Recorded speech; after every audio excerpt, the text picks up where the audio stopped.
The girl was standing outside in the snow, with no coat, no gloves, and no one coming to get her. Every window in the Ricci estate blazed with golden light. Music moved through the walls like a living thing, soft and warm. Laughter rose and fell. Somewhere inside, champagne was being poured into crystal glasses, and men in expensive suits were making toasts while their wives smiled at each other with careful, practiced smiles. It was New Year's Eve, and the Ricci home was the most beautiful place within 20 miles of the city. Marta stood on the rear stone steps and did not move. She had been there for 2 hours and 40 minutes. She knew this because she had stopped looking at her phone after the first hour, telling herself that checking the time was making it worse. It was not making it worse. The cold was making it worse. The wind that came around the corner of the building every few minutes, sharp and low to the ground, was making it worse. The temperature had dropped to 8 degrees below zero while the sun went down, and now the stone under her feet had become something that felt less like stone and more like a solid piece of the night itself. She was 23 years old. She had been working at the Ricci estate for 3 months. Her job that evening was to receive supply deliveries at the rear entrance, catering boxes, wine crates, extra table linens. The last delivery had come at 6:40 in the evening. It was now 9:20. Nobody had come to tell her she could go inside. She had knocked on the door once, gently, at around 8 o'clock. The door had opened for exactly 3 seconds. She had seen the face of Signora Gretti, the head housekeeper, a tall woman with gray hair pinned flat against her head, and eyes that looked at people the way a person looks at furniture they are deciding whether to replace. Signora Gretti had looked at Marta. Then she had closed the door, not with a slam, just a quiet final click, like a lid being pressed shut on a box. Marta had not knocked again. She pressed her arms tighter against her body and looked at the stone wall above the steps. Ice had formed along the edge of the roof in a thin, glittering line. She watched it. She was not crying. She had learned a long time ago that crying in the cold only made you colder, and besides, there was no one to cry in front of except the ice. Through the frosted glass panel beside the rear door, she could see the kitchen. The kitchen was warm and bright, and full of the rest of the staff. She could see them seated at the long wooden table that was used for staff meals, the table she had eaten at exactly twice since she started, both times alone, because she always arrived when everyone else had already finished. She could see Elena and Paul and old Pietro, who had worked for the Ricci family for longer than Marta had been alive. She could see Signora Gretti herself, now seated at the head of the table with a cup of something hot between both hands, talking and smiling. There was a plate of food in front of every chair except the one that would have been Marta's. She turned away from the glass. She thought about her mother, who was spending New Year's Eve in their apartment on the other side of the city, with the television on and a plate of food on her lap, and who had said to Marta that morning, very quietly, "Be careful." Not careful of anything specific, just careful. The way mothers said it when they understood that the world their daughter was moving through was not always kind, and they had no better weapon to send her with than that one word. Marta had been careful. She had done everything she was told. She had arrived early every day for 3 months. She had cleaned rooms that other staff had left half-finished. She had accepted assignments that made no sense. The storage cupboard audit that took an entire afternoon, the courtyard that needed sweeping twice in the same week, without a single complaint. She had been careful in the way that meant making herself small, making herself invisible, making herself the kind of person who caused no trouble and attracted no attention. She was beginning to think that careful was not going to be enough. The rear door of the estate opened. She turned, expecting nothing good, expecting Signora Gretti, or a request to move the empty delivery crates to the far side of the courtyard, or some other task that would keep her outside for another hour. But it was not Signora Gretti. The man who stepped through the door was tall, with dark hair and the kind of stillness that expensive clothes sometimes gave men who had learned to stand as if the room around them was always exactly the right size. He had a small glass of something in one hand and a phone in the other, and he stepped outside with the casual ease of a man who had simply wanted a moment away from the noise. He was not dressed for the cold. He seemed not to notice it. He was Edoardo Ricci. Marta had seen him 3 times since she began working at the estate. Once at a distance, crossing the main courtyard. Once through a doorway, very briefly, as she was carrying a basket of linens past his study.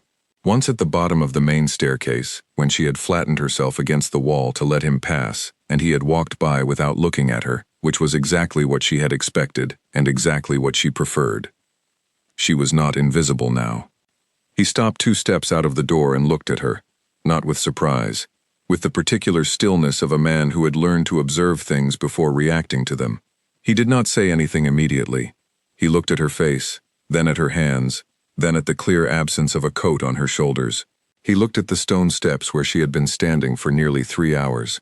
Then he looked at the frosted glass window beside the door, through which the warm kitchen was perfectly visible, and through which every person inside could also have seen her, any time they chose to look. He took a small, even breath. Then he said simply, "Go inside." Marta looked at him. She said, in a careful and very controlled voice, "Signora Gretti told me to stay at the rear entrance until the deliveries were finished." He said, "When was the last delivery?" She said, 2 hours and 40 minutes ago." Something shifted in his expression. Not anger, not yet. Something that was quieter than anger, and sat just beneath it. He held the door open. She walked inside without another word, because her hands were no longer fully working and she was not certain how much longer her legs would have continued to hold her upright on those steps. The kitchen went silent when she entered. She did not look at anyone. She walked to the corner of the room, near the radiator, and she stood very still with her back to most of the table, and she waited for the cold to leave her fingers. It took a long time. Behind her, she heard the quiet creak of the rear door closing. She heard Signora Gretti's cup set down on the table with a small, precise sound. She heard nothing after that, none of the conversation that had been there before, just silence, and the hiss of the radiator, and the distant music coming from the other side of the house where people who mattered were celebrating the end of one year and the beginning of another. Marta pressed her palms flat against the warm iron of the radiator and stared at the wall. She did not ask what she had done wrong. She already knew the answer was nothing. That was the part that was always the hardest to hold. She was still standing there 15 minutes later when Elena, who was 20 and had a kind face and had never once spoken to Marta about anything beyond work, quietly set a plate of food on the small counter beside her. Elena said nothing. She just set it down and walked away. Marta looked at the plate for a long moment. Then she picked up a fork and ate. She was very hungry. She had not eaten since noon. Through the frosted glass, the stone steps outside were empty and white with new snow. Nobody said a word about what had just happened. Not that night. But Eduardo Ricci did not go back to his guests immediately. He stood in the corridor outside the kitchen for a moment that lasted slightly longer than a moment should. Then he walked slowly back toward the main hall, and the sound of the party swallowed him again. And somewhere inside him, in a place that did not show on his face, and did not appear in his voice, and did not present itself at all to the people around him, something had been marked. Not filed away, not deferred. Marked.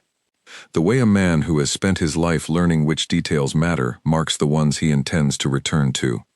He poured himself a glass of water when he reached the main hall. He stood near the window for a while, holding it, looking out at the dark and the snow, and the lights of the city on the horizon. Someone came to speak to him and he responded in the right ways and laughed at the right time, and the conversation moved on, and he was present for all of it. But the glass of water in his hand was still full when he finally set it down on a passing tray near midnight. He had not taken a single sip. The new year came in with noise and light and the sound of people who believed they deserved to celebrate. Marta was in the small staff room by then, sitting on a wooden chair with her hands around a cup of hot tea, watching the clock on the wall tick forward past midnight, without ceremony or fuss. She fell asleep in the chair at 12:15. Nobody woke her. Nobody needed anything from her until morning. And morning, when it came, arrived with a silence that felt different from the night before, heavier, like a sky before rain, like the held breath before something changes and cannot be changed back. Marta was the first one awake. She always was.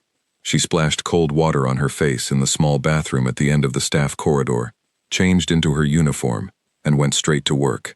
She had a list in her head of what the estate would need after a night like that. The main hall swept and reset, the dining room cleared, the flower arrangements that had wilted overnight replaced with the spare ones from the storage room, the rear courtyard cleared of the empty crates she had received before the cold had made her arms stop cooperating properly. She started with the crates. She worked well. She always worked well. That was the one thing nobody could say was not true. What she did not know As she moved through the quiet, cold morning of the first day of the new year, with her breath making small clouds in the air, was that upstairs, in the study with the wide oak desk and the window that looked out over both the front gate and the rear courtyard, Eduardo Ricci was already awake. He was sitting in his chair with a cup of coffee he had made himself, because the kitchen staff had not yet arrived, and he had not wanted to wait. He had slept 4 hours. He was not tired. He was thinking about a glass of water he had not drunk, and stone steps covered in snow, and the exact, careful tone of a young woman's voice when she told him that 2 hours and 40 minutes had passed since the last delivery. He was thinking about the window, the frosted glass window through which the kitchen was perfectly visible, the one that worked just as well from the inside looking out. He set his coffee down. He picked up his phone and called the man he trusted most in the running of this house, not a housekeeper or a manager, but the man who had been with his family for 2 decades and who knew the difference between the way things appeared and the way things were. The phone rang twice. "I need you in the study," Eduardo said. No greeting, no explanation, just that. He ended the call and looked out the window at the rear courtyard, where a girl in a gray uniform was moving wooden crates in the early morning cold, alone and without complaint, as if the night before had been entirely ordinary. As if she had decided, somewhere inside herself, that ordinary was safer than anything else. He watched her for a long moment, then he turned back to his desk and waited. The man who arrived at the study door 12 minutes later was named Conrad. He was 51 years old, broad-shouldered, with a face that had seen enough of the world to stop being surprised by it. He had worked for the Ricci family since Eduardo's father was still alive. He sat when Eduardo gestured to the chair across the desk, and he folded his hands, and he waited with the patience of a man who understood that the person across from him would speak when he was ready, and not a moment before. Eduardo looked at him. He said, "The new girl, Marta, who assigned her to the rear steps last night." Conrad said, "Signora Gretti runs the staff assignments." Eduardo said, "How long was she out there?" Conrad was quiet for a moment. "I don't know the exact time. I need the exact time. I'll find out. And I need her employment record." Conrad looked at him. "The full record? Every entry since she started?" Conrad nodded. He did not ask why. He stood, adjusted his jacket, and left the room without another word. Eduardo looked out the window. The rear courtyard was empty now. The crates were stacked neatly against the far wall. The girl was somewhere else in the building, doing the next thing on whatever list she carried in her head, the way people carried lists when they had learned that nobody else was going to hand them one. He thought about what he had seen through that window, the warm kitchen, the full table, the plate that had been missing. He thought about the door that had opened for 3 seconds and then closed. He thought about the expression on Signora Gretti's face when he had come back inside and passed briefly through the kitchen to say something to one of his guests. She had been smiling. She had been in the middle of a story that was making old Pietro laugh. She had not looked troubled in the least. That was the detail that stayed with him. That was the one that sat in his chest like a stone. He called Signora Gretti to the study at 8:30. She arrived promptly, neatly dressed, with the particular composure of a woman who managed large households and had long ago stopped being made nervous by much of anything. He asked her, in a pleasant and entirely neutral tone, who had assigned Marta to the rear entrance the night before. She said she had made that assignment herself, as she made all staff assignments. He asked what the assignment had covered. She said, "Delivery intake, rear entrance, from 6 in the evening." He asked when the assignment was meant to end. She said, "When the deliveries were finished, of course." He asked who had been responsible for recalling Marta once the deliveries were done. There was a small pause, half a second. Not long, long enough.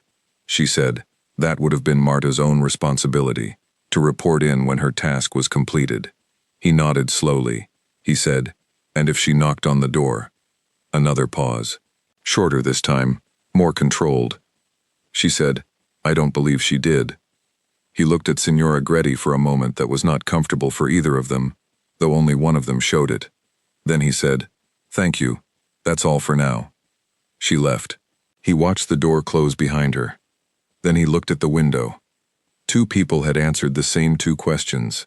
One of their answers had a seam in it, the kind of seam that appears when someone has put a story together in a hurry and pressed it smooth but not quite smooth enough. He knew which answer had the seam. He did not need to decide anything yet.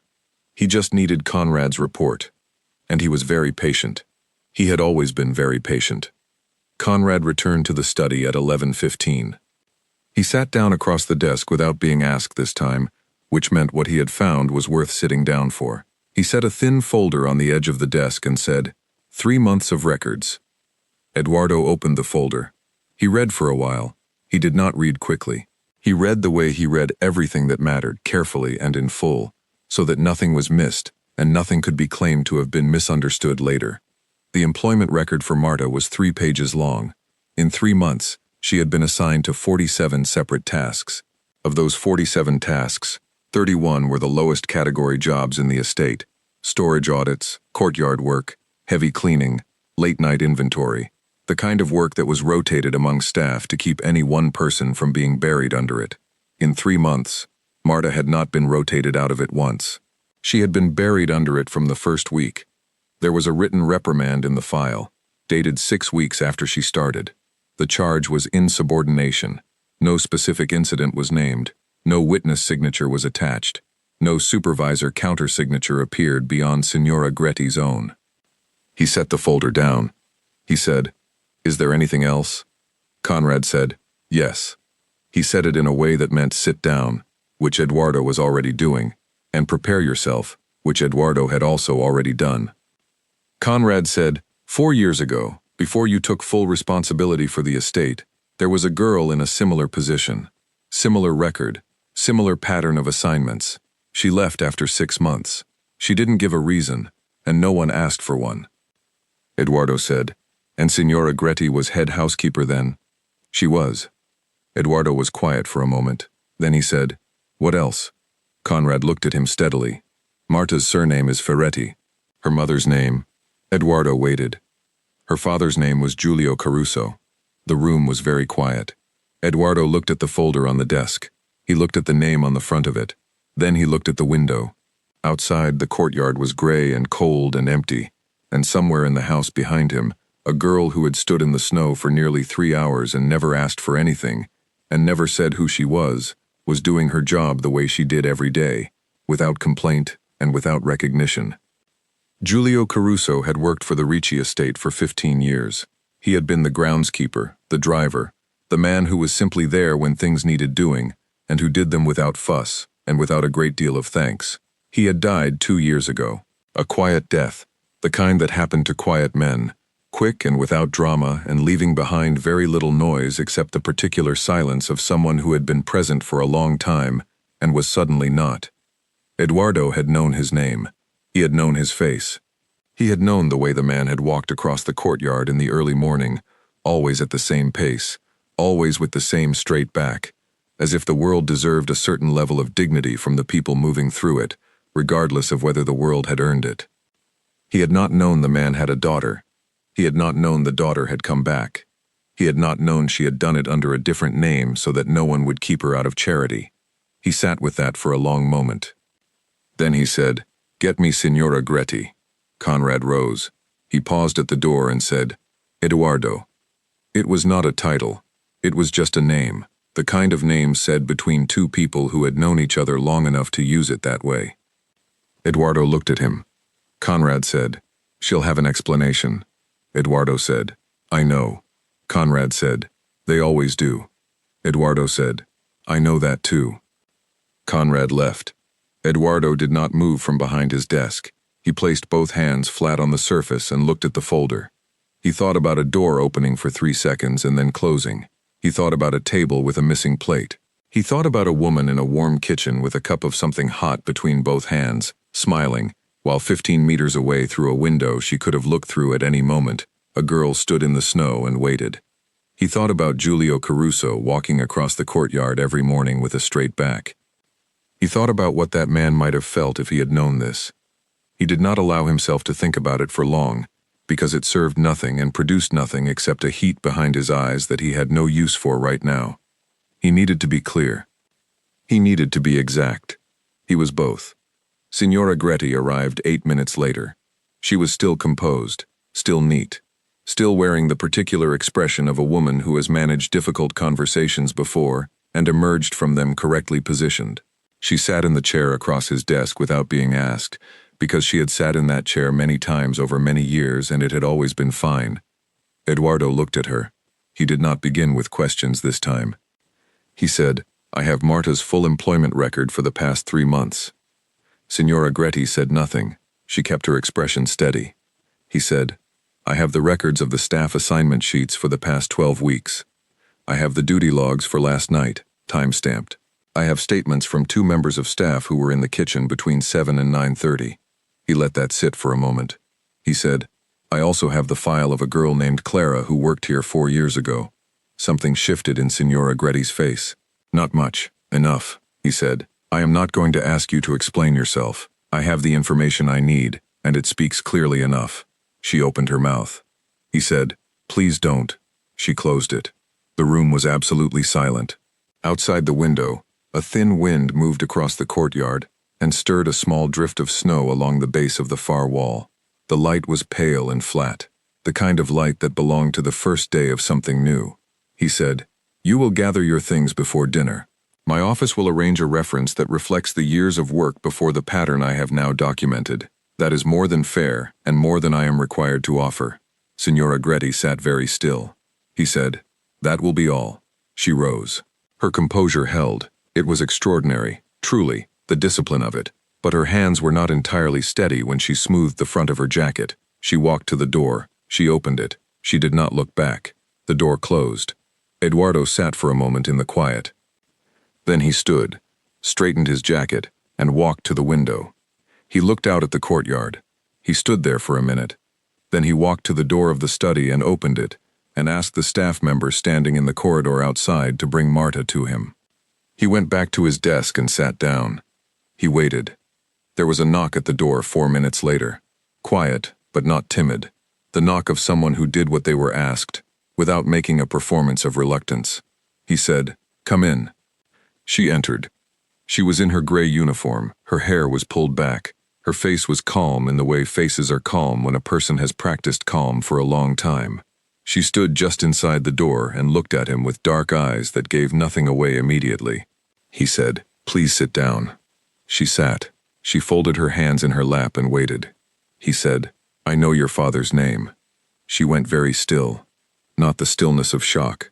The stillness of someone who has been carrying a weight for a long time and has just felt someone else's hand on the edge of it. Still, careful, not yet willing to put it down.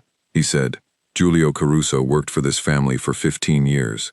He was a man I respected." She said nothing. Her jaw was set. Her eyes were steady. He said, "Why didn't you say anything when you applied?" She looked at him. She said, in a voice that was very controlled, "Because I didn't want to be kept on as a favor." He looked at her for a long moment. He did not say that it would not have been a favor. He did not say that she had more than earned her place. He did not say any of the things that would have felt like performances of kindness and would have made the moment false. He said, "I understand." She blinked once. That was all. He said, "Your current assignment will be changed. Conrad will speak with you about the specifics tomorrow." She said, "All right?" He said, "That's all." She rose.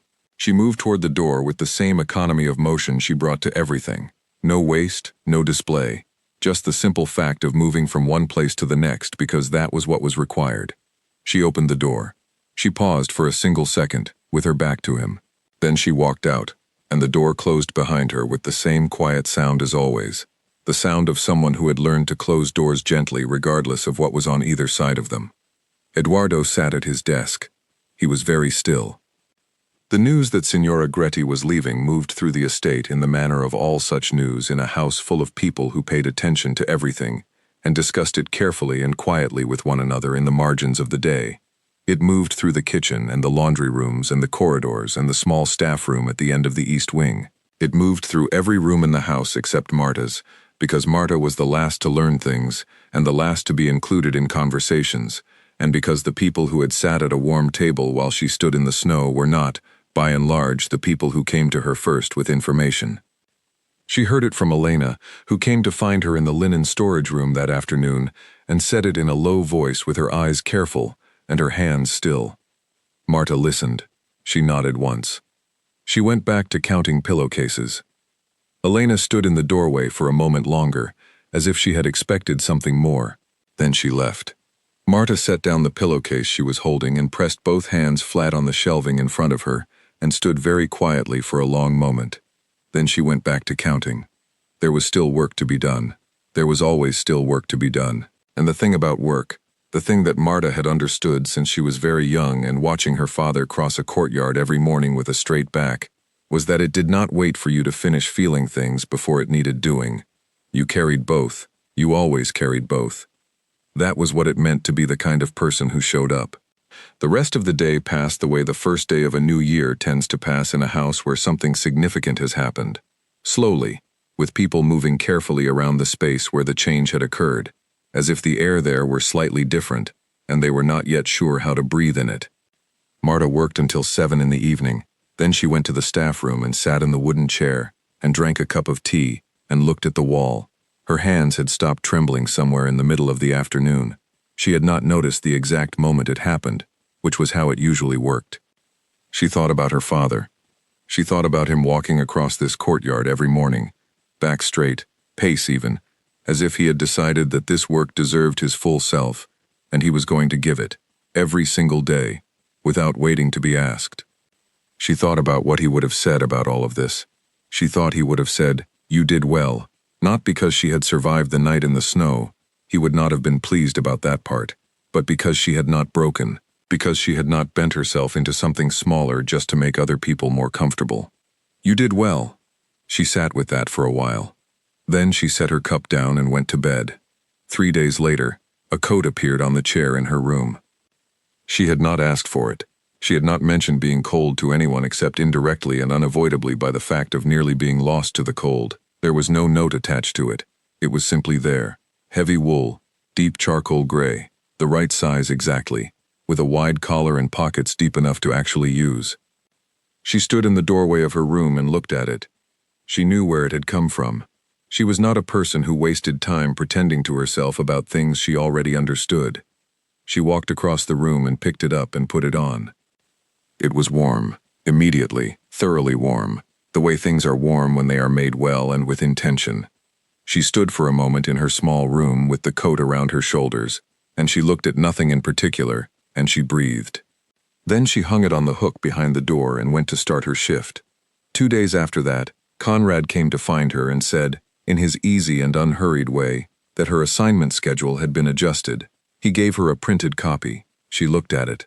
It was different in every way that mattered. Better hours, better work, work that actually required her to think and to manage and to bring the competence she had been deploying in secret for 3 months, to bear on things that were worth the effort. She looked at the paper. She looked at Conrad. She said, "Why?" He said, "Because you're good at the job." She looked at the paper again. She said, "All right." She took the paper and went back to work. February arrived the way February does, with cold that had decided to stay and a pale, flat light that made the estate look like a photograph of itself. The courtyard collected snow in the corners and along the base of the walls, and the flagstones were slick by morning and needed salting before anyone crossed them. Marta crossed the courtyard on a Tuesday morning in the second week of February carrying a bundle of clean linens under one arm and her coat buttoned to the collar, her breath making small, neat clouds in the air. She walked the way she always walked, measured, purposeful, like a person who knew exactly where they were going and had decided to get there with a minimum of fuss. Eduardo was crossing the courtyard from the other direction. He was heading toward the main gate, where a car was waiting. He had a coat on and a phone in his hand, and the particular look of someone who has 3 things to think about simultaneously and is managing all of them. Their paths crossed near the center of the courtyard, where the flagstones were oldest and the snow was thinnest. She kept her eyes forward. He glanced at her once as they passed, not at her face, at the coat on her shoulders. A brief glance, a fraction of a second, the kind of look that does not announce itself. Then he was past her, and she heard his footsteps on the stones moving toward the gate, and then the sound of a car door, and then nothing. She walked on. She was almost at the door to the east wing when, for a reason she could not entirely have named, she pulled the coat a little tighter around her shoulders. Not because she was cold. She was not cold. The coat was good and the morning was manageable and she was fine. She pulled it tighter anyway. The door closed behind her, and the courtyard was empty and white and quiet, and the first ordinary day of the rest of things had already begun. There are stories about powerful men doing dramatic things for the people they have wronged or allowed to be wronged. Stories where the gesture is large and public and designed to be witnessed. Stories where the making right is as loud as the original harm. This was not one of those stories. This was a coat on a chair. It was a schedule on a printed page. It was a man who glanced, once, at a thing he had done and did not perform his goodness for an audience, because goodness performed for an audience is not goodness at all. And this was a girl who had stood in the snow for 2 hours and 40 minutes without breaking, who had carried her father's name quietly in a pocket nobody knew about, who had come back to the house where her father had spent 15 years of his life and asked for nothing except the chance to do the work and be judged on that and nothing else. She had been judged on something else entirely, for a while, and then she had not been. That was not the end of anything, really. It was the beginning of the ordinary, which is the thing that comes after the extraordinary, and which is usually harder and more important, and far less recognized. Marta went to work. She went to work the next day and the day after that. She was very good at it. She had always been very good at it. Now, finally, the right people knew. And in the pale and quiet mornings of that new year, in a house that had quietly shifted on its foundations the way houses do when the thing holding them slightly off balance has been removed, she moved through her days with the steady, unbothered pace of a woman who has decided that she does not need the world to be fair in order to be excellent. She just needed it to get out of her way. It had, and she was ready.